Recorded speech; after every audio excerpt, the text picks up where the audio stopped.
dealing with trade. And some of the worst deals we made, some of the worst trade deals we have, I talk about friend and foe, right? Friend and foe, two interesting words.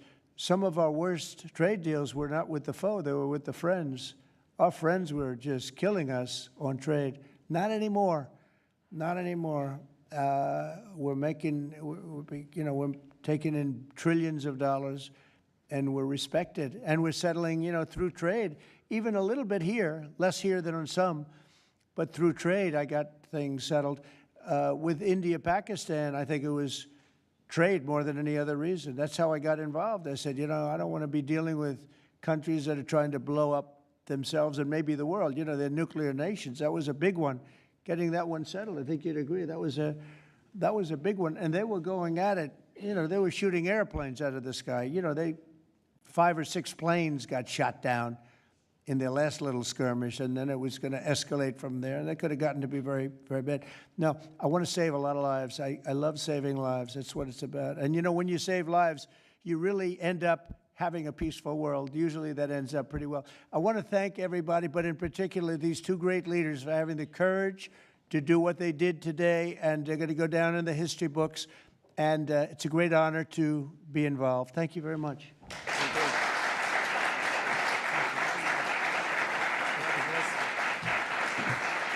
Thank you.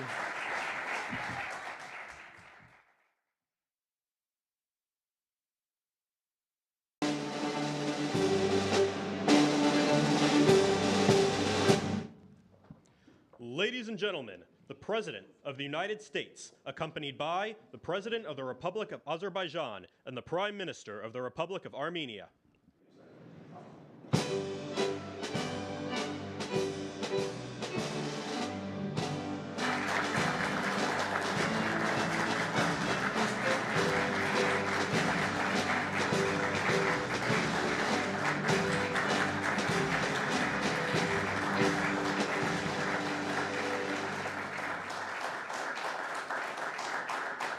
Thank you very much. Thank you very much. It's a great honor. Thank you.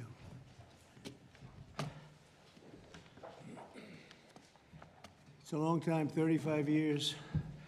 They fought, and now they're friends, and they're going to be friends for a long time.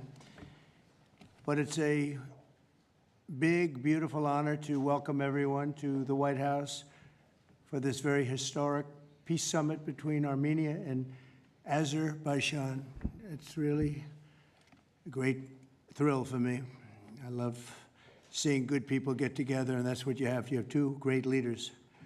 I want to congratulate these two visionary people, Prime Minister Pashinyan and President Aliyev, for coming to Washington to sign this momentous joint declaration. It's a tremendously important document, and it's been a long time in coming. They were explaining before that so many times they thought they could get there. It never happened, just never happened.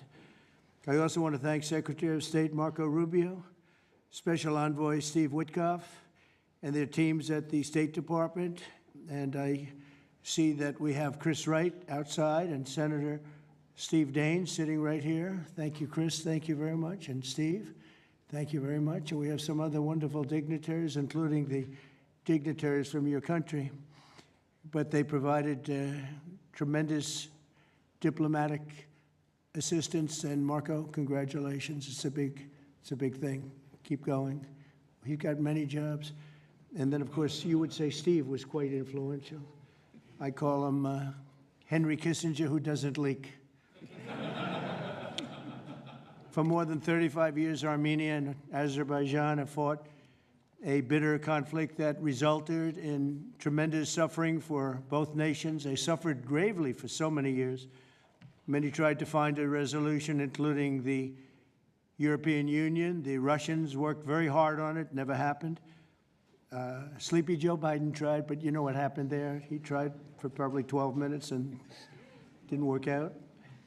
And many other countries tried, and they were unsuccessful. But with this accord, we've finally succeeded in making peace, and we just left the Oval Office where we signed voluminous documents and very important elements to the agreement.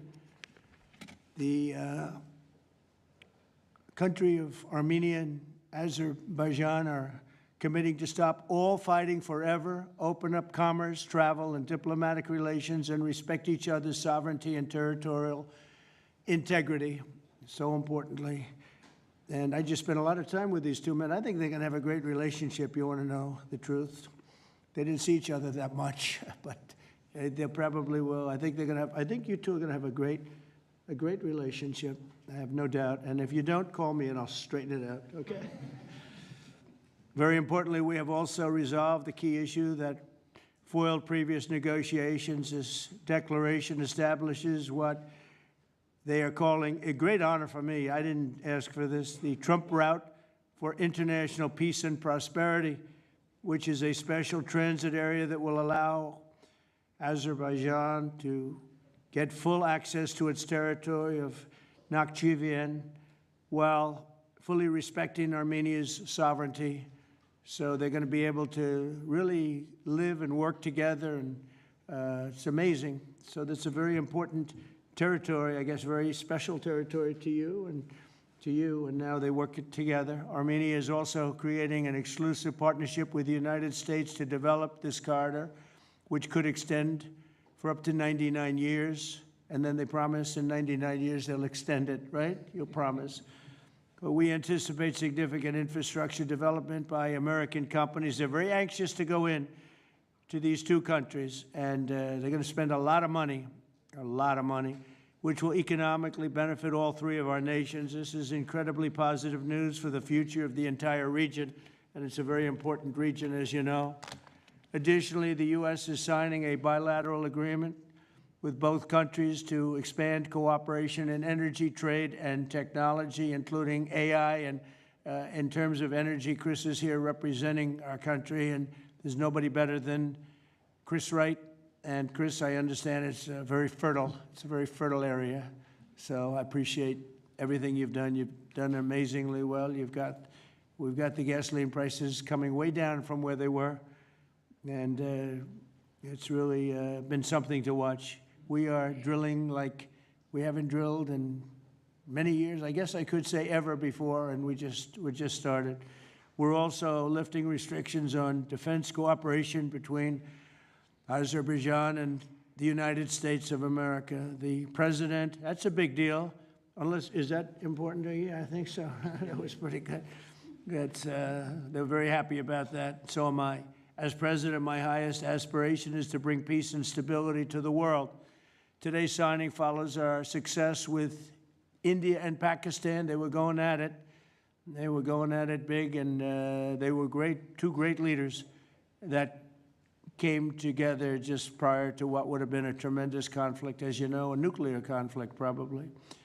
Also the Congo and Rwanda. Now that was one which was going on for 31 years. You have them beat. 35 years you had them beat.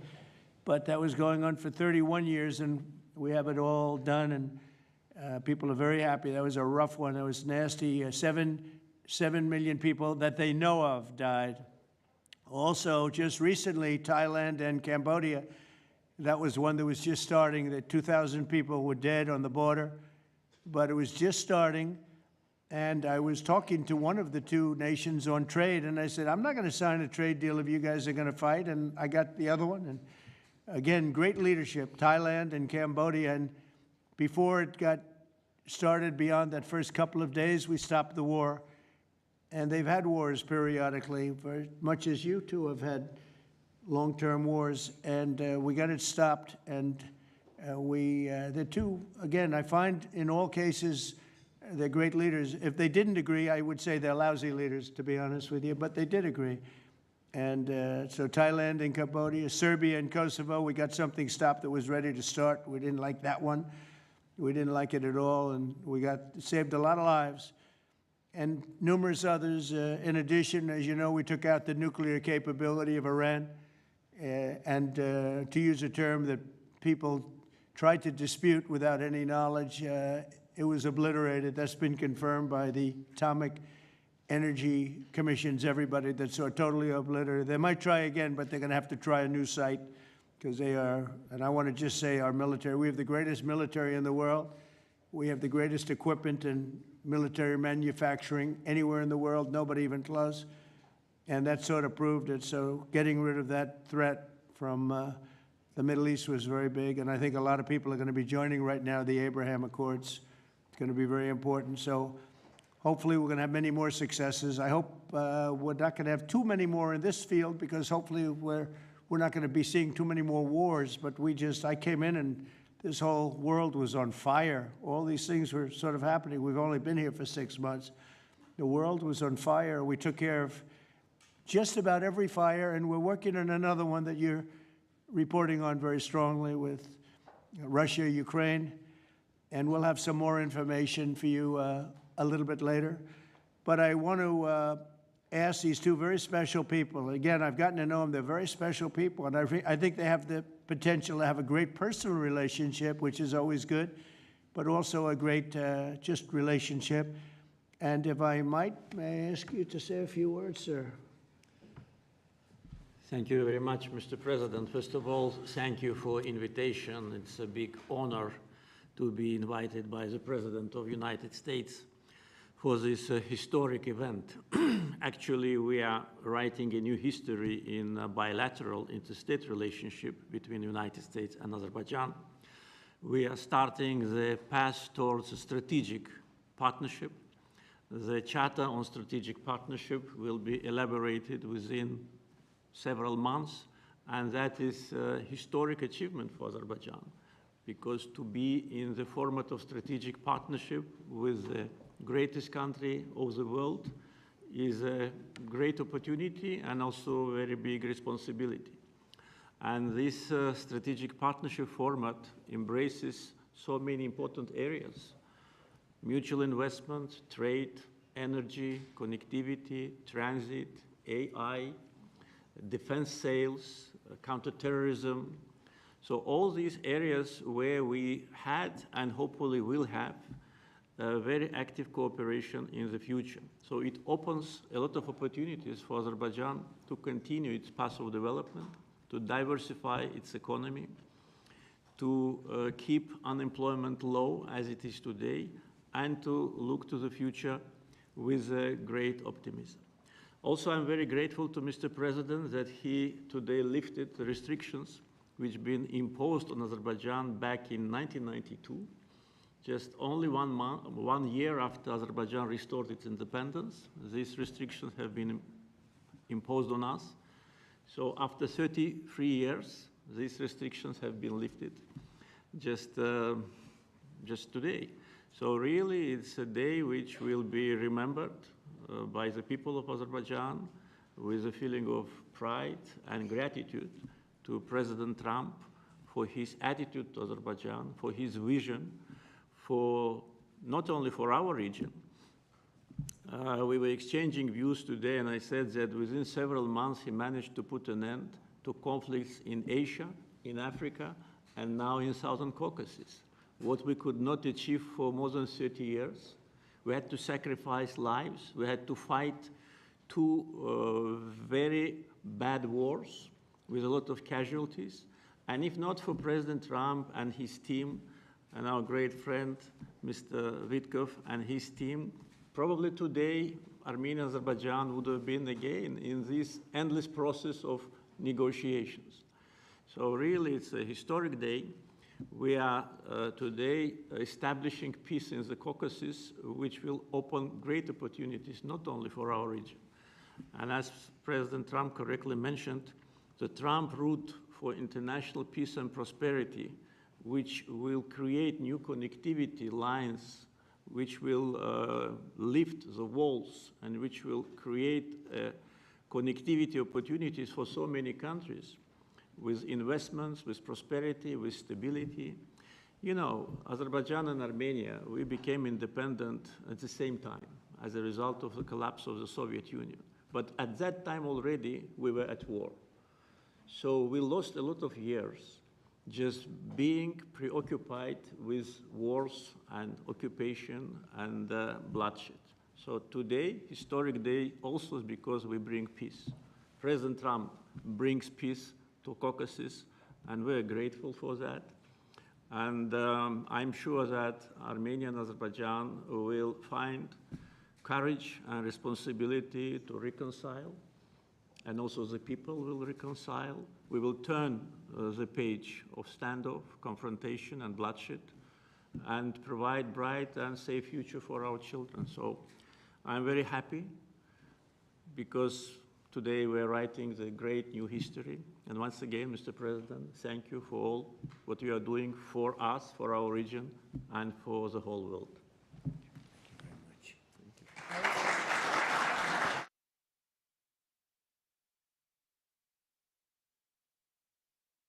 Great leaders. How long have you been in the leadership position? 22 years. 22 years. Yeah. That's pretty good. That means he's tough and smart. And it's an amazing part of the world. Congratulations. Thank what you. a great honor to be involved. Thank you very much. Please. Thank you, Mr. President, ladies and gentlemen. Today we have reached a significant milestone in Armenia-Azerbaijani relations. We're laying a foundation to write a better story than the one we had in the past. This breakthrough would be simply not have been possible without President Trump's personal engagement and his resolute commitment to peace in our region. The initiating of peace agreement will pave the way to end the decades of conflict between our countries and open a new era based on the full respect for the sovereignty and territorial integrity of each other. Today's declarations, which President Trump personally will sign as well as witness, gives confidence and assurance that we're opening a chapter of peace, prosperity, security, and economic cooperation in the South Caucasus. In this context, allow me to highlight the agreement on opening transport communications in the region based on the principles of sovereignty, territorial integrity, and jurisdiction. I'm particularly thrilled that together with the US, Armenia will work to bring to life the TRIP, Trump Road for Peace and Prosperity, a connectivity project that will unlock the entire region. TRIP will unlock strategic economic opportunities that will create long-term benefits. It will promote infrastructure investment, enhance regional connectivity, and strengthen U.S. leadership as a champion of conflict resolution. I want to thank President Trump and his team for brokering this game-changing outcome between Armenia and Azerbaijan. This is a great deal we've achieved today. This is a success for our countries and for our region, and a success for the world, because a more peaceful region means a safer world. This is peace through strength in a nutshell. Mr. President, today's great achievement is yet another testimony to your global leadership and your legacy as a statesman and a peacemaker on the world stage. Bringing peace required vision, political courage, and determination. But what is most important is that it requires faith in the cause. As it is said in the Holy Bible, blessed are the peacemakers, for they will be called children of God.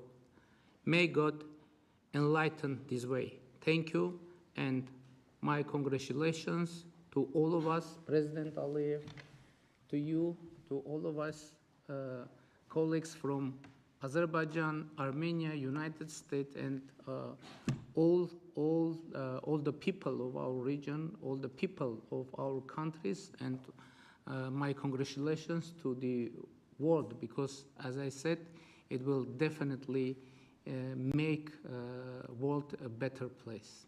Thank you. Thank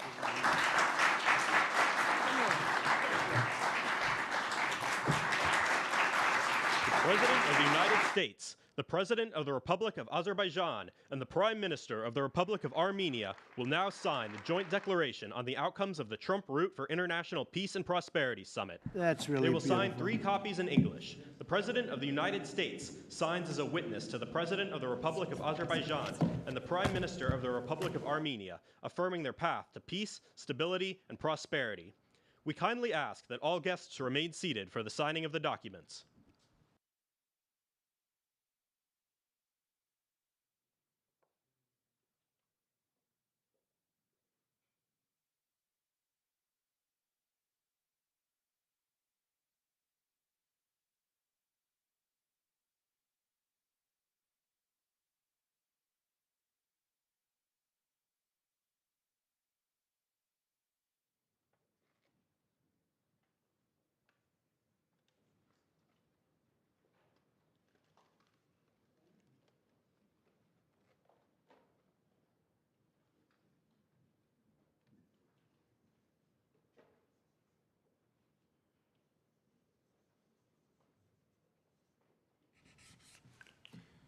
That is so great, and we'll hold up, how about holding up that document, all right?